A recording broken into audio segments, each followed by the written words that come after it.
Hello po sa inyong lahat.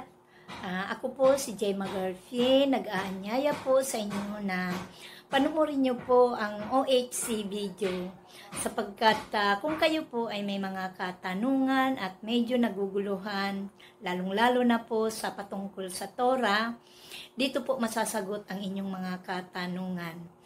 Ituring niyo po itong blessing sa inyo kung kayo po ay nakaunawa at nasiyahan sa inyong panonood sapagkat para sa akin po, ito po ay biyaya sa akin sapagkat dito nasagot ang lahat ng aking katanungan at ang gumugulo sa aking isipan.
Isang pagbati mula sa Ophirian Heritage Conservatory. May we remind everyone to continuously pray that all of us be safe and in good health from this crisis. Ang video na ito ay isang natatanging pagtatalakay tungkol sa isang uri ng sorcery inside the church. Ano ang sorcery? Sa simpleng pangunawa, ang sorcery ay anumang gawain na may kinalaman sa witchcraft, magic, spells, chanting, drugs, and forms of worship na hindi ayon sa katuruan ng Biblia, bagkus ay may kinalaman sa espiritu ng dyablo. Walang kamalay-malay ang sangkatauhan na isang uri ng sorcery ang matagumpay na naipasok sa ating bansa. Ang mga epekto ng chanting rituals ay ang pagkawala ng common sense, wisdom, at wise judgment. Kalaunan, nawawala din ang human compassion. Dahil sa mga chanting rituals na ginagawa, nasisira ang pundasyon ng human consciousness. Yan ang tinatawag sa Bible na Temple of the Holy Spirit. Expectedly, ang mga followers ay nagiging fanatic na walang discernment. Habang lumalala, nagkakaroon ng distorted thinking and mass hysteria. Sa panahong yan, may lulutang sa members na kesyo kinausap siya ng Diyos sa vision or panaginip. Dahil nawala na ng discernment, ang tingin naman sa kanya ng mga fanatic ay isang propeta o sugo at susundin nila ito nang hindi na nag-iisip. Kapag ikaw ay na-trap sa ganyang mass consciousness, napakahirap ng kumawala. Ganyan ang nangyari sa isang sekta kung saan 12 katao ang namatay dahil sa kanilang deadly rituals. Fortunately, nai-report sa mga otoridad at naipasara ang sekta. Kung inaakala ninyo na ito ay trivia lamang, nagkakamali po kayo dahil ang doktrina o form of worship at chanting rituals ay naipasok at tinangkilik din ng maraming sekta dito sa Pilipinas. Ganito ang pangyayari. Ito ay nailathala sa Los Angeles Herald, Volume 34, number 355, dated September 21, 1907. Isang miyembro ng sekta na nagngangalang Harold Mitchell ang di umano'y sinabihan ng Diyos na tumigil sa pagtatrabaho upang maging full-time healer. Naniniwala sila na lahat ng uri ng sakit ay dahil sa demonic possession at si Mitchell ang pinaniniwalaan nilang magpapalayas ng demonyo. Ang kanilang ritual ay ginagawa sa gabay daw ng Holy Spirit in the name of Jesus. Isa sa mga nasawi sa ritual ay si Mrs. Leticia Greenhow, 64 years old, at siya ay bedridden dahil sa rheumatism for 20 years. Ganito ang malagim na sinapit ni Mrs. Leticia. 5 katao sa pangunguna ni Mitchell, kasama ang 2 anak ng biktima at 2 pang kapwa member, ang nagsagawa ng ritual upang palayasin daw ang demonyo na umano'y dahilan ng sakit ng biktima. Pilit nilang iniunat ang nooy pilipit at naninigas ng mga binti ng biktima dahil sa rheumatism. Nagsisigaw ang biktima sa sobrang sakit, pero ito ay ikinatuwa pa ng mga nagri-ritual dahil sumisigaw na daw sa sakit ang demonyo. Lalo pa nilang pinag-ibayuhan ang persahang pag-unat ng mga contracted na binti hanggang nagkabali-bali at nalinsad ang mga buto ng biktima. Hindi nila ininda ang pagsusumamo ng biktima at para daw tuluyan ng lumayas ang demonyo, pinilipit nila ang ulo nito. Nabali ang vertebral column sa liig na agarang ikinamatay ng biktima. Sa pagkakalagot ng hininga nito, yan daw ay palatandaan na umalis na nga ang demonyo at muli daw gigising ang biktima at maglalakad in the name of Jesus Christ and in the power of the Holy Spirit. Ayon sa investigasyon, masahol pa sa witchcraft ang ginagawang mga rituals. Maliban kay Mrs. Leticia, may 11 cases pang namatay. Wala daw sa katinuan ng pag-iisip at grossly misguided ang mga taong nagsasagawa ng ganitong klaseng ritual healing.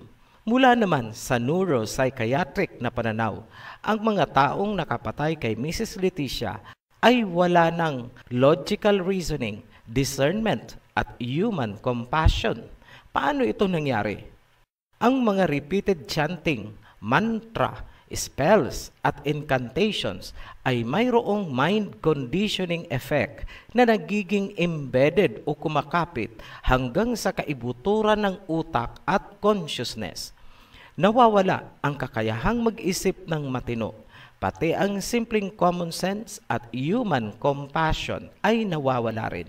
Sa ganitong kalagayan, ang tao ay matatawag nating fanatic zombie follower. Kung anong doktrina ang naiprogram sa utak niya, yun ang gagawin niya without thinking. Para silang nasa ilalim ng hypnotic control na hindi makapag-isip kung tama ba o mali ang kanilang ginagawa. Pati ang human compassion o yung pakaramdam ng pagkakaawa sa isang tao ay nawawala din. Yan ang dahilan kaya namatay si Mrs. Leticia sa kamay ng mga fanatic zombie followers nitong sekta na nagkiklaim na guided daw ng Holy Spirit. Ang leader ng sekta at gumawa ng doktrina among others ay si Charles Parham. Si Parham ang gumawa ng doktrinang nakarating at tinatangkilik ng maraming sekta ngayon sa Pilipinas. Makikita sa mga members nito ang typical behavioral signs na namana nila mula sa grupo ni Parham sa Amerika. Number 1, sobrang pag-aangkin na sila ang guided ng Holy Spirit. Number 2, kapansin-pansin ang paulit-ulit na mantra in the name of Jesus. Number 3, speaking in tongues, isang diabolic chanting ritual. Ngayon, bakit namin tinawag na diabolic chanting ritual ang speaking in tongues nitong sekta? Simple lang, dahil ang speaking in tongues doctrine ni Charles Parham ay mula sa pambabaluktot ng totoong speaking in tongue ng Biblia. Sa madaling salita, ang speaking in tongues sa Biblia ay ginawan ni Parham ng chanting ritual at yun ang tinangkilik ng mga sekta hanggang dito sa Pilipinas. Patunayan namin sa inyo na ang chanting ritual na ginagawa nyo ay wala sa Biblia. Sa makatuwid, ito ay demonic. Sinasabi ng mga tagapagturo nitong speaking in tongues na hindi raw sinasadya ang mga salita at ito ay otomatikong lumalabas lang sa kanilang mga bibig. Ipagpalagay nating totoo at ganun nga, Ibig sabihin, hindi nila kontrolado ang kanilang consciousness habang nag-speaking in tongues. Kung hindi nila kontrolado ang sarili habang nag-i-speaking in tongue ritual, sino pala ang kumukontrol? Ang sagot nitong sekta ni Param, Holy Spirit daw in the name of Jesus ang kumukontrol. Tanong, bakit nawala sa katinuan ang kanilang mga followers noon? Kumbaga Holy Spirit yan. Bakit may mga namatay? Ibubunyag namin ang totoong nangyayari sa likod ng ginagawa na speaking in tongue at laying of hands nitong sekta. Binubuksan nila ang doorway of consciousness kung saan naroroon ang temple of the Holy Spirit. Ipinapaubaya ang sarili at hinahayaang pumasok ang inaakala nyong Holy Spirit at yun ang nagkontrol ng inyong mga dila. In short, ang nagsasalita ay unknown spirit na galing sa ibang dimension. As the spirit takes over, nagiging ecstatic ang nervous system nyo. Nagkakaroon ng mga involuntary jerking movements na parang nagkakaroon ng seizures. Ang iba ay direktang nawawalan ng malay tao at tumitimbuwang sa sahig. Tanong, saan sa Biblia sinasabi na tumitimbuwang ang mga tao na nagpa-laying of hands sa mga apostoles? Wala. Ibig sabihin, demonic spirit ang tinatawag nyo. Dahil binuksan nyo ang inyong consciousness at hinayaang pumasok ang ibang spirit, may nilalabag ba kayo sa Biblia? Yes, you allowed yourselves to be a medium of spirits. That is sorcery. Ipinagamit mo ang iyong dila para makapagsalita ang spirit na naghahatid ng subliminal messages na tinatawag nyong speaking in tongue. May napanood kaming testimony na angelic language daw ang lumalabas during speaking in tongues. Saan sa Biblia nasusulat na yang strange language nyo ay angelic language? Sinong fallen angel ang nagsasalita gamit ang mga dila nyo? Hindi ba kayo kinikilabutan sa mga pinaggagawa nyong katuroan ng mga hintil? Napakalakas ng subliminal messages ng spirits na lumalabas kapag nag-ritual speaking in tongues itong mga kampon.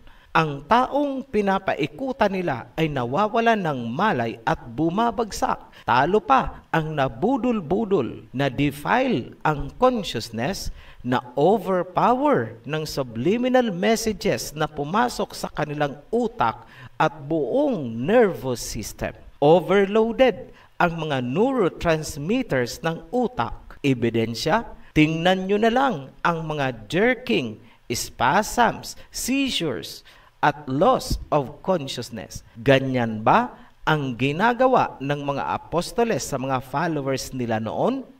Sagutin nyo, ikaw pastor, kung nakikinig ka, saan yan sa Biblia na nagkikisay at nawawala ng malay ang nilulukuban ng Holy Spirit? Wala, di ba? Niyuyurakan nyo ang Holy Spirit. Madalas nyong gamitin ang Acts chapter 2 verse 3 hanggang 4. Himayin natin. They saw what seemed to be tongues of fire that separated and came to rest on each of them. All of them were filled with the Holy Spirit and began to speak in other tongues as the Spirit enabled them. Tagalogin natin. At nakita nila ang tila mga dila na dumapo sa bawat isa, at sila ay napuspos ng banal na espiritu at nagsimulang magsalita ng ibang salita ayon sa ipinagkaloob sa kanila. Huwag niyong puputulin ang chapter. Ituloy natin para makuha ang tunay na nilalaman. Verse 5, Now there were staying in Jerusalem Elohim-fearing Jews from every nation under heaven. When they heard this sound, a crowd came together in bewilderment because each one heard their own language being spoken. Nang panahong yun, maraming mga Hudyo mula sa iba't ibang bansa ang nasa Jerusalem at sila ay labis na namangha dahil naririnig ng bawat isa sa kanila ang sarili nilang wika. Maliwanag, ang ibig sabihin ng speaking in tongues ay lingwahe na nauunawaan ng mga tao. Hindi strange language, hindi angelic language, kundi sariling lingwahe ng mga tao. Nauunawaan nila. Hindi po yun shandarabakasyanda-tralala. Harap-harapan nyong niluloko ang mga members nyo habang ipinapasok nyo ang ritual ni Param. Demonic deception yung ginagawa nyo. Ituloy natin. Verse 7. Utterly amazed, they ask, aren't all this who are speaking Galileans? Then how is it that each of us hears them in our native language? Tagalog. Sa sobrang pagkamangha ng mga nakarinig, naitanong nila, hindi ba't lahat ng mga nagsasalita na yan ay mga taga-Galilee? Paano nangyari na naririnig natin sa kanila ang ating native na lingwahe? Ibig sabihin, kung may Japanese doon, nagulat siya. Dahil si Pedro ay fluent na nagsasalita ng Japanese. Yan po ang ibig sabihin ng speaking in tongues ng mga apostoles. Hindi po yung shabrakadabra tralalalala bratatatatat ninyo. Ngayon, anong mga language ba ang nagawang salitain ng mga apostoles? Verse 9 hanggang 11.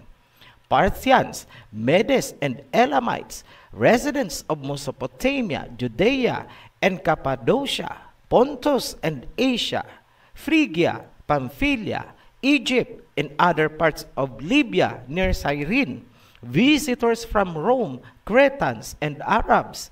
Yan, yung mga lengguwahe ng mga lugar na yan na isalita ng mga apostoles, yun ang totoong speaking in tongues. Ngayon, ikumpara nyo ang sinasabi nyong speaking in tongues dyan sa sinasabi ng Acts chapter 2. Sa Biblia, ang speaking in tongues ng mga apostoles ay nauunawaan ng mga nakakarinig. Yun ang gift ng Holy Spirit. Ngayon, nauunawaan din ba yung speaking in tongues nyo? Hindi, di ba? Kahit kayo mismo sa sarili nyo, hindi nyo maintindihan yan Para kayong mga palaka na nagkukukak. Ibig sabihin, hindi yan ang sinasabi sa Acts chapter 2. Idedepensa nyo na naman, angelic language. Ang galing nyo maglubid ng mga kasinungalingan. Busisiin naman natin yung laying of hands ninyo.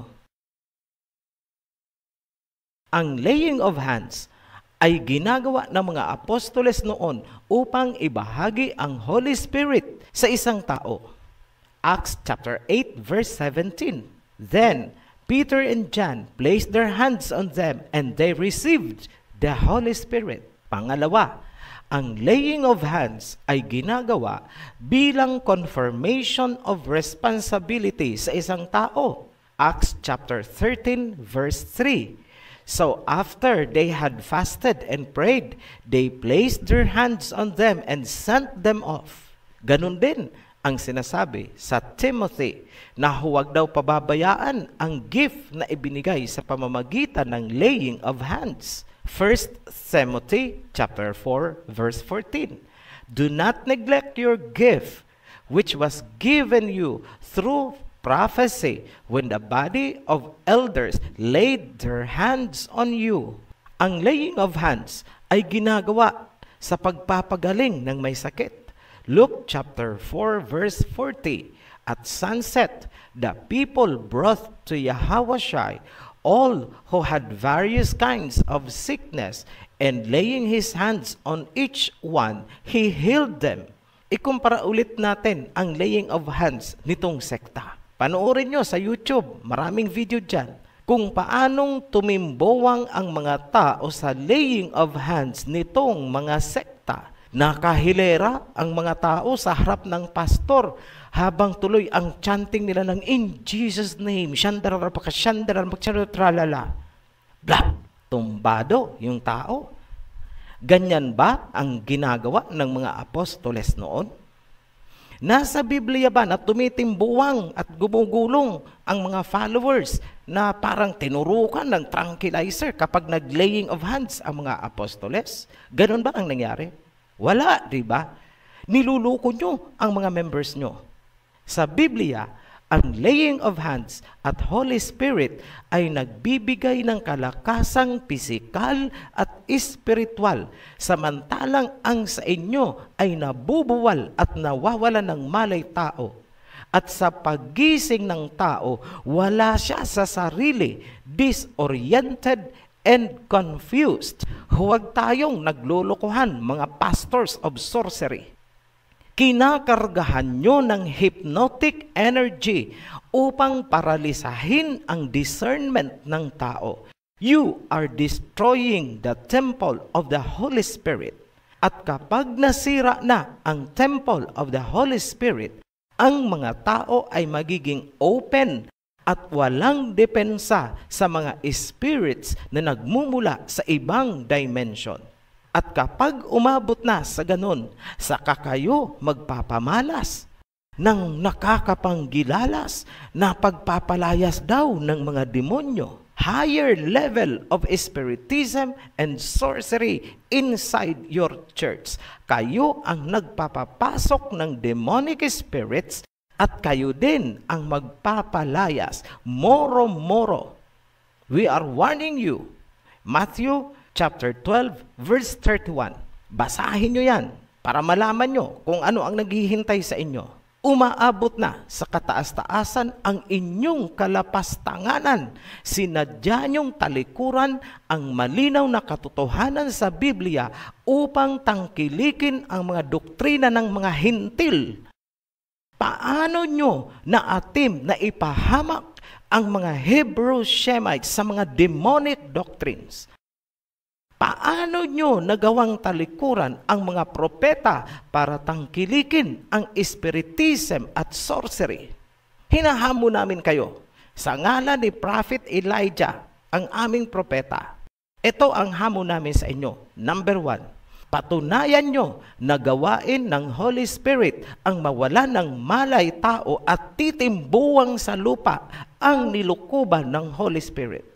Number 2, patunayan nyo na gift ng Holy Spirit ang pagsasalita ng hindi nauunawaan na para silang mga palakang kumukuka. Patunayan nyo yan.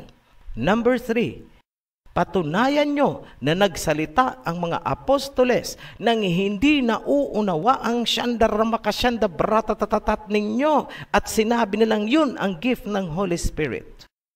Huwag tayong naglulukuhan.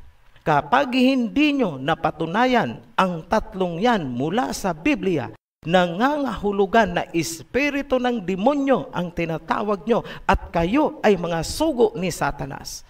Kayong mga leaders nitong sekta, repent or be cut off from your people. Gusto nyong malaman kung sino kaming naghahamon sa inyo? Basahin nyo Isaiah chapter 22 verse 22, Matthew chapter 18 verse 18, Revelation chapter 3 verse 7, the consciousness survived the ages. Sa mga nadayaan nitong mga sekta na sinasagasaan namin, get out while you have time. Mga Hebrew Shemites kayo, tandaan nyo yan. Itigil nyo ang pangangalunya sa mga doktrina nitong mga Japhethite Gentiles. Revelation chapter 18 verse 4. Then I heard another voice from heaven saying, "Come out of her, my people, lest you take part in her sins, lest you share in her plagues." Kailangan nyong umalis at huwag nakikisawsaw dyan sa mga doktrina ng mga hintil. Muli kaming nagpapasalamat sa mga patuloy na sumusuporta sa ating advocacy. To our new subscribers, welcome to our heritage. To all of you, be blessed. Shalom. At kung kayo po ay naliwanagan at nasiyahan sa inyong mapapanood, paki-like and share lang po. Follow the link po. Nasa baba lang. Thank you po.